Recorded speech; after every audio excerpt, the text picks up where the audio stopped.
And welcome once again to Living in the 21st Century. Joining me today is former Minister of Transportation from Ukraine, Vasyl Shavchenko. Vasyl, it's always a pleasure to have you on here. I think we have a lot to discuss this morning. Thank you. Thank you for having me. It's a pleasure. Recently, I heard there's some issues going on when it comes to supply of aid to the Ukraine coming from the United States of America.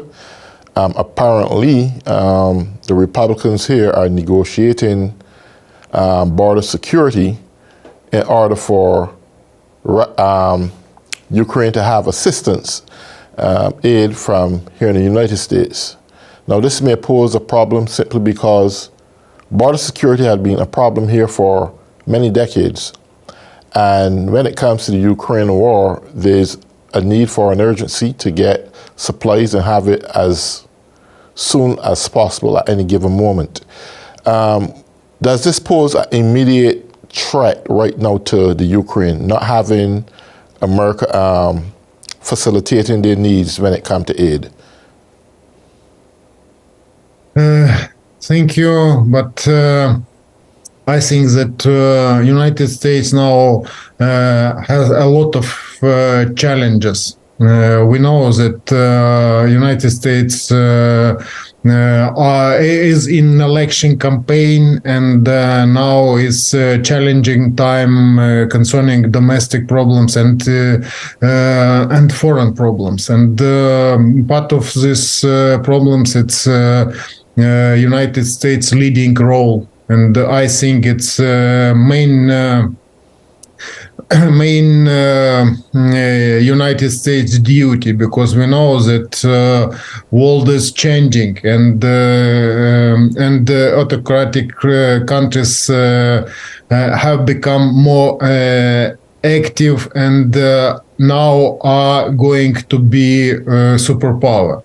And Ukraine now is fighting at the battle line for democracy and for better future for people around the earth.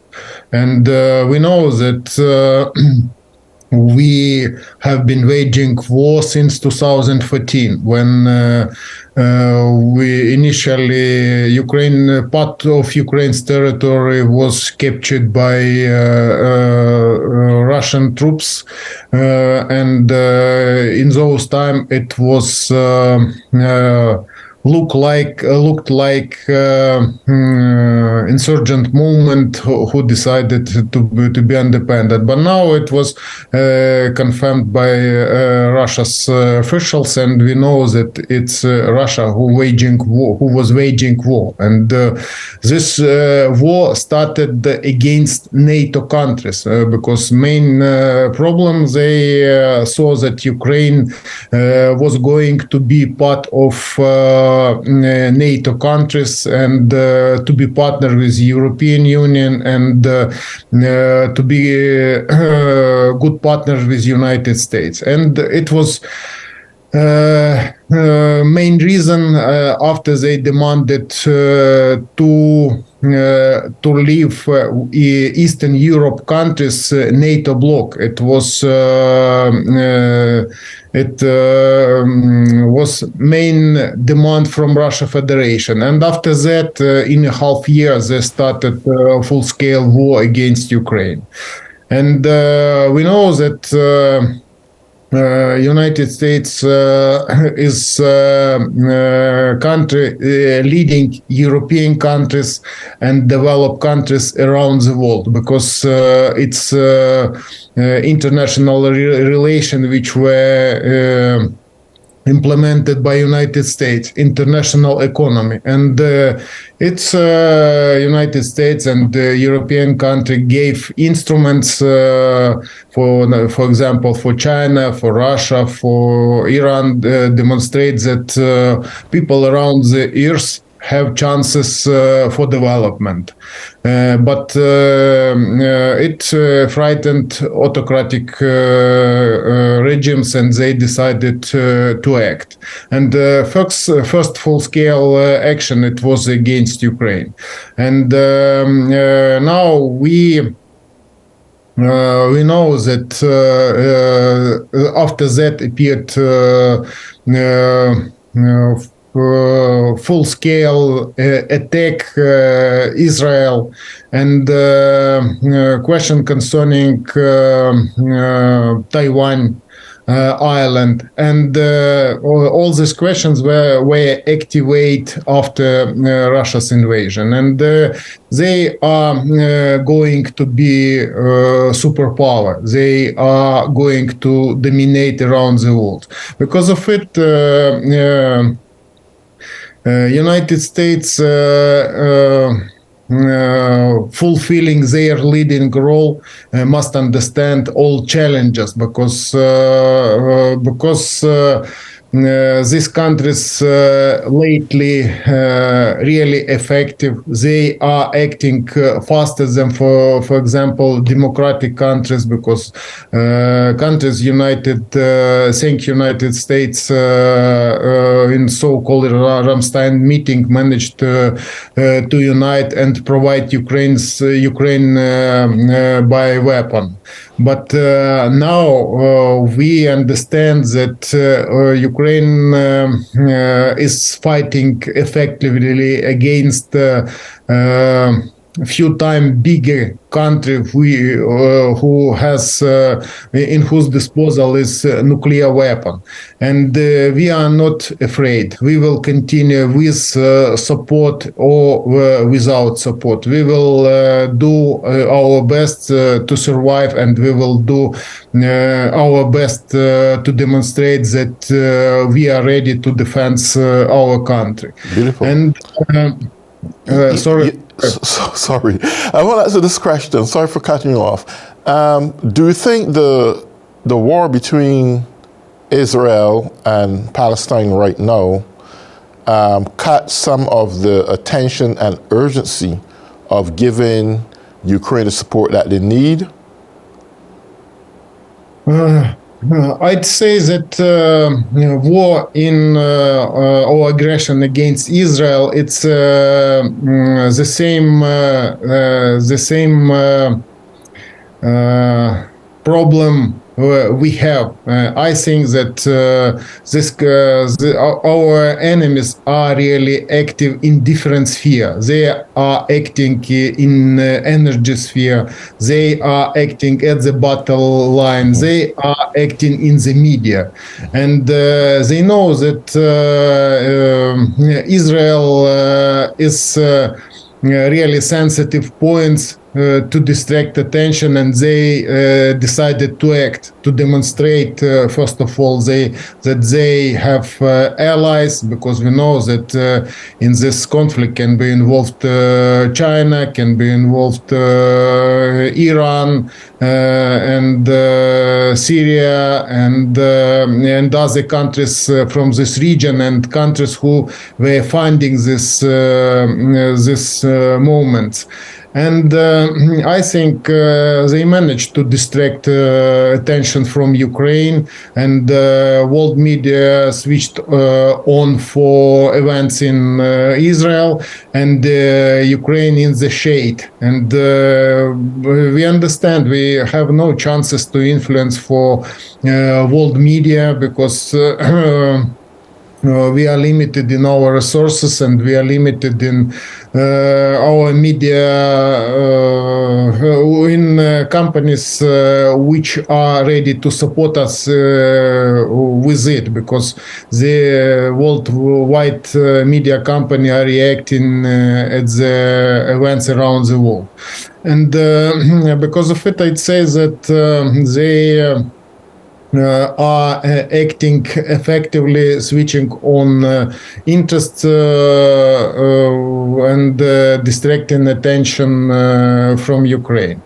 And at the same time, we know that that Ukraine isn't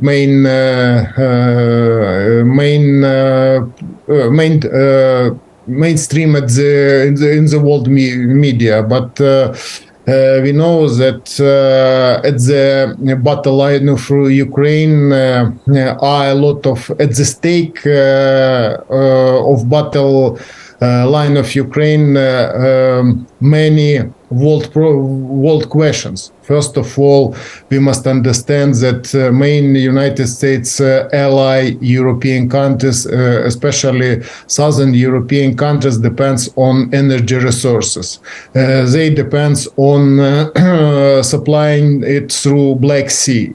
And they depends on their partnership with Central Asia countries. You know that at the September at the meeting in United States between Asian, Central Asia countries named later 5+1 had meeting with United States President, and there was a lot of discussion concerning participation of these countries in providing Southern Europe and countries who are interested from this region oil and natural gas resources. And because of it, it led to United States strategy, so-called draft concerning Black Sea strategy, United States, and this act was voted in both chamber of parliament, and now is going to be signed by United States President. And it means that it happened because of common active events in the Black Sea. You know that Ukraine's forces, in cooperation with the partners, with Great Britain, with United States, European countries, managed to break through route for export-import operations through Turkey Strait, Bosphore, and now it can be transported around the world. We have managed it together because when Ukrainian forces were fighting at the battle line, Ukraine's navy managed to eliminate a big part of Russia's military fleet in Black Sea and made them to withdraw their military ships from the sea. And now it's under Ukraine's forces' control with the partners. And it means that this energy strategy depends on security in Black Sea, and after it will get in force, we will have next level of cooperation, and it's biggest project which will provide our partners from European Union to understand that this cooperation will give them a new type of independency in energy sphere. And just after that, Russia invited a representative from Turkey for communication concerning building a natural gas hub in Turkey, and to promise them all they wanted.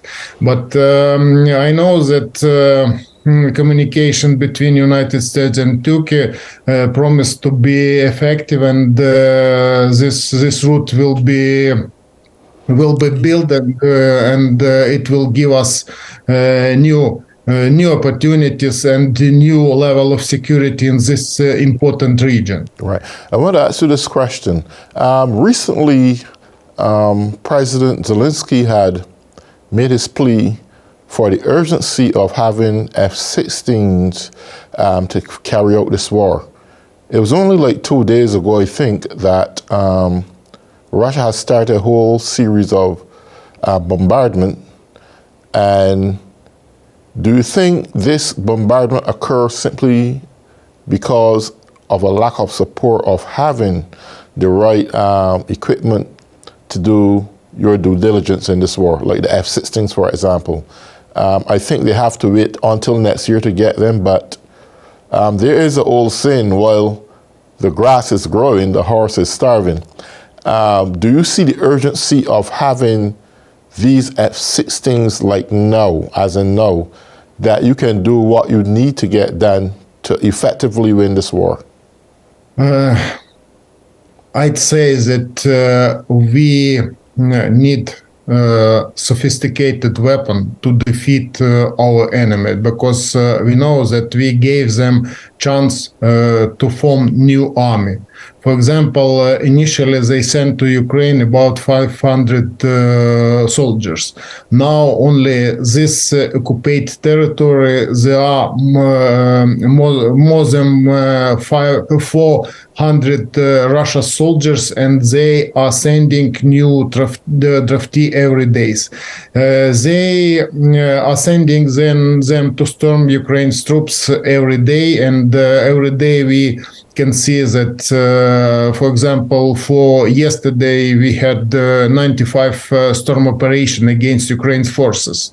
They wanted to demonstrate that they are able to commit offensive operations. Ukraine forces are fighting effectively and attacking them. You know that Ukraine's forces managed to move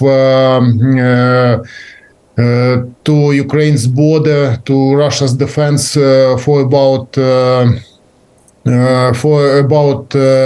from 10 to 20 mile in occupied territory to liberate this territory. But because of losing time, they managed to build fortification, and they have become more effectively in using bombs against Ukraine's troops, and producing new missiles and launching missiles. Every night or every day we have air alert, and they are attacking Ukraine's capital, Kyiv, and they are attacking bordering cities, and they are attacking plants, military plants, infrastructure, ports.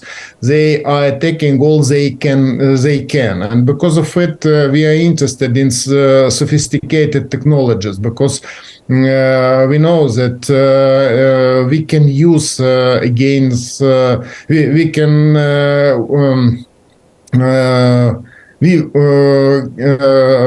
can use Ukraine military forces, fighter jets, only previous generations. They have new generations, 4+ generations fighter jets, and Ukraine's pilots are continuing studying for F-16.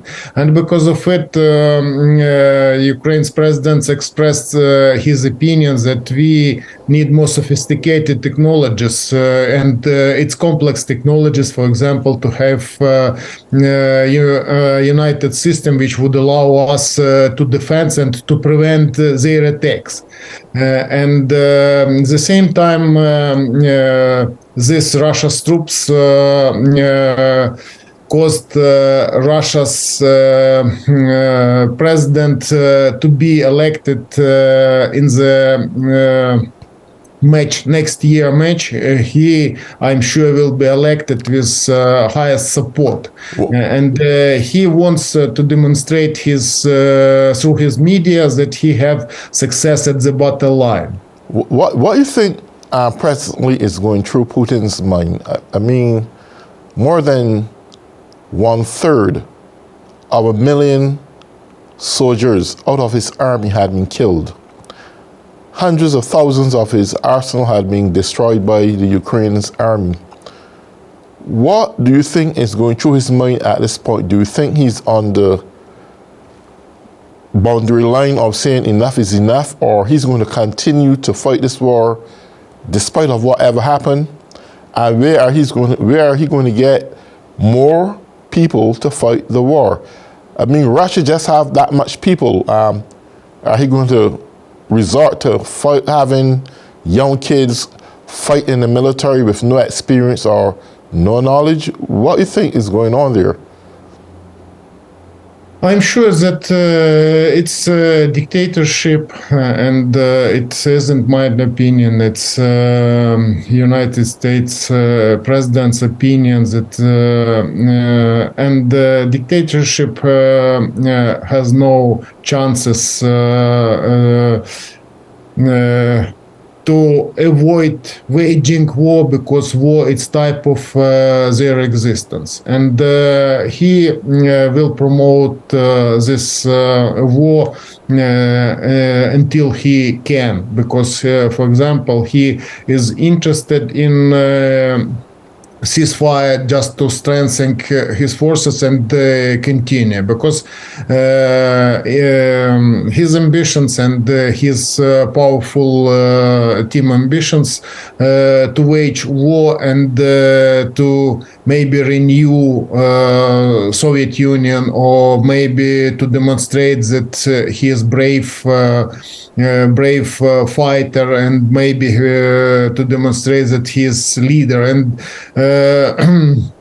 you must know that Russia's media are demonstrating the opposite opinion at their screens. They are demonstrating Russia's heroes who's fighting against Ukraine's forces, and they are fighting with evil. They decided to capture Ukraine, and now they are demonstrating that their soldiers are fighting with something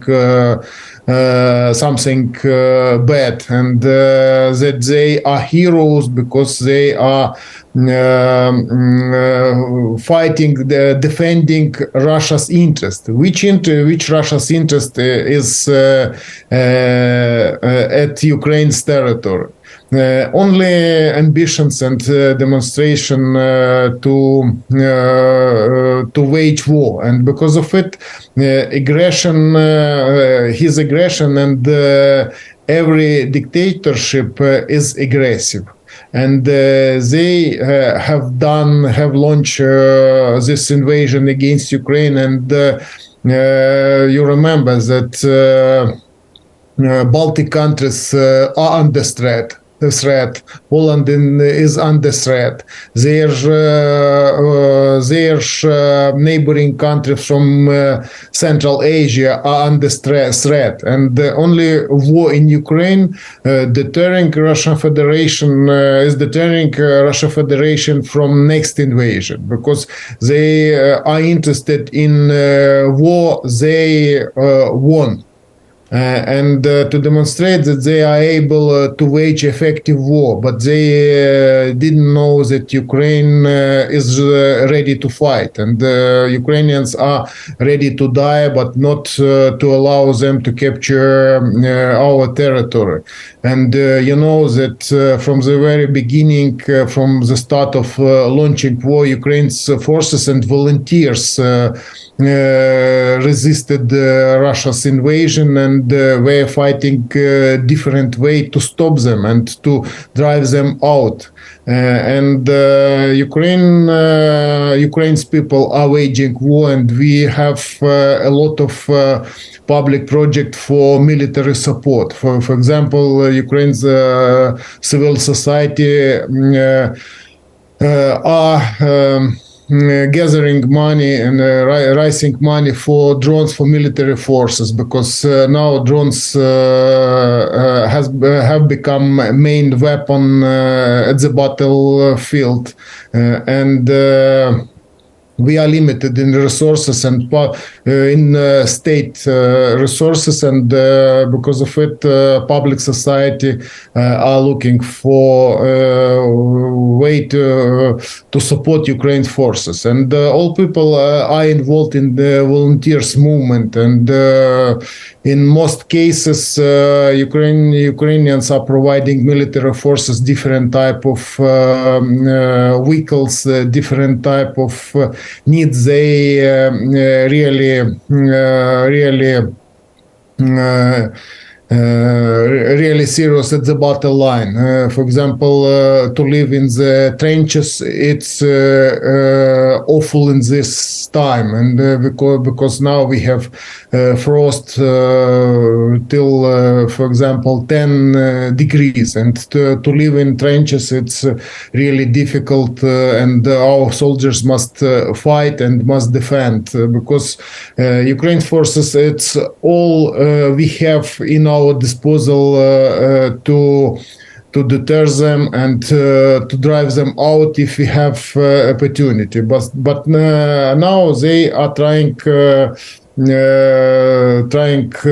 demonstrate that they are empire. They decided to buy new rounds from North Korea. They have support unofficially unofficial support from China, and they have support from Iran, who's supplying them a lot of drones. And every night we could hear battle in our sky. For example, every night they are sending drones to eliminate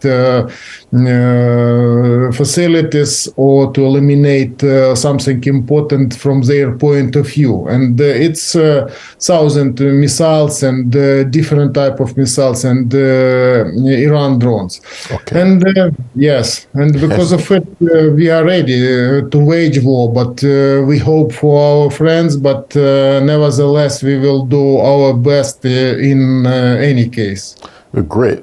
Well, on that note, Vasyl, it was a pleasure having you again as we continue to keep coverage on what's going on there in the Ukraine. And to all those who have been tuning in on Living in the 21st Century, I want to say to you, have a nice day.